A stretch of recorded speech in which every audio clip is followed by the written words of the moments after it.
Top 5 गेंदबाज IPL 2026 के mini auction में या टॉप 5 गेंदबाज जो सबसे महंगे बिक सकते हैं। आप जानते हैं कि इन पांचों गेंदबाज पर टीमें करोड़ों रुपए के दांव लगा सकती हैं। मुझे इस लगता है कि इस मिनी ऑक्शन में कोई भी गेंदबाज 10 करोड़ से कम में नहीं बिकेगा। इन टॉप 5 गेंदबाजों में सबसे पहले रवि बिश्नोई आते हैं, जिन्हें आपको पता होगा लखनऊ सुपर जायंट ने छोड़कर सबसे बड़ी गलती कर दी है। रवि बिश्नोई को लखनऊ चाहती तो 11 करोड़ रुपए में अपनी टीम में ट्रेड कर सकती थी या अपनी टीम में रखे रह सकती थी। लेकिन आपको पता होगा कि लखनऊ ने सबसे बड़ी गलती की है रवि बिश्नोई को छोड़कर, और रवि बिश्नोई अब करेंगे कमाल, मचाएंगे धमाल। यानी 16 तारीख को अबू धाबी में हो रहे मिनी ऑक्शन में रवि बिश्नोई कमाल ही कर देंगे और मुझे लगता है कि वहां पर वह मिनिमम 15 करोड़ से ऊपर ले जाएंगे। वही दूसरे हैं, आपको बताओ, मथीसा पथराना, श्रीलंका के तेज तर्रा गेंदबाज मथीसा पथराना कुछ कमाल ही कर देगा। श्रीलंका का खतरनाक गेंदबाज है, युवा का श्रेष्ठ गेंदबाज है। ऐसे मुझे लग रहा है कि मथीसा पथराना पर कई टीमें दाव लगाएंगे, जिसमें आपको बताया जो 5 टीमें ऐसी हो सकती है जो मथीसा पथराना को खरीदने के लिए उतावली रह सकती हैं। इसमें आपको चेन्नई रहेगी, आपको केकेआर रहेगी, हैदराबाद रहेगी, दिल्ली रहेगी और आपको बता लखनऊ सुपर जायंट। यानी ये 5 टीमें हैं जो अब जैसे मथीसा पथराना को खरीदने के लिए उतावली रहेंगी। फिर बात का तीसरे नंबर पर आते हैं राहुल चहर।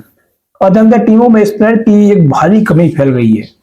आप जानते हैं अगर मुंबई को पता होता राहुल चहर आ रहे हैं तो मुंबई राहुल चहर के लिए 2-4 करोड़ रुपए और नारमार से तान लेती, कई खिलाड़ियों को छोड़ देती।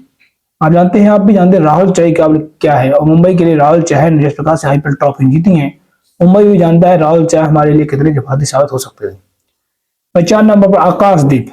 अब टेस्ट क्रिकेट में टीम इंडिया के लिए अच्छी घातक गेंदबाजी कर चुके हैं आकाशदीप।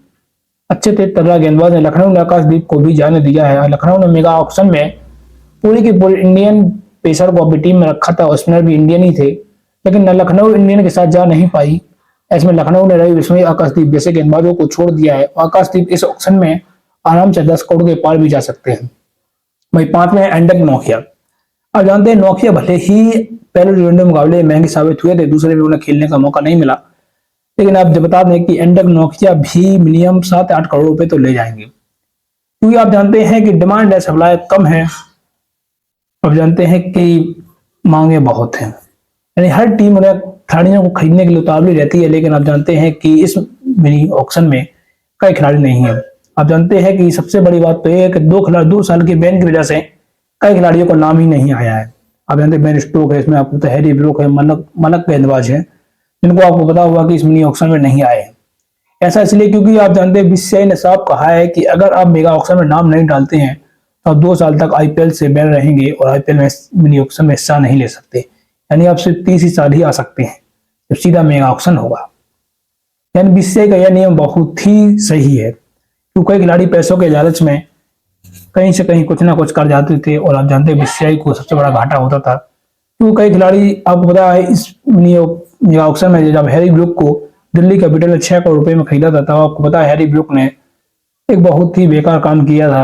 आप जानते हैं कि हैरी ब्रूक दिल्ली को छोड़कर वापस चले गए थे। तो आप जानते दिल्ली को एक परेशानी हुई थी कि मिडिल ऑर्डर में एक बैट्समैन चाहिए था दिल्ली को, वो दिल्ली को नहीं मिल पाया था, आप भी जानते हैं।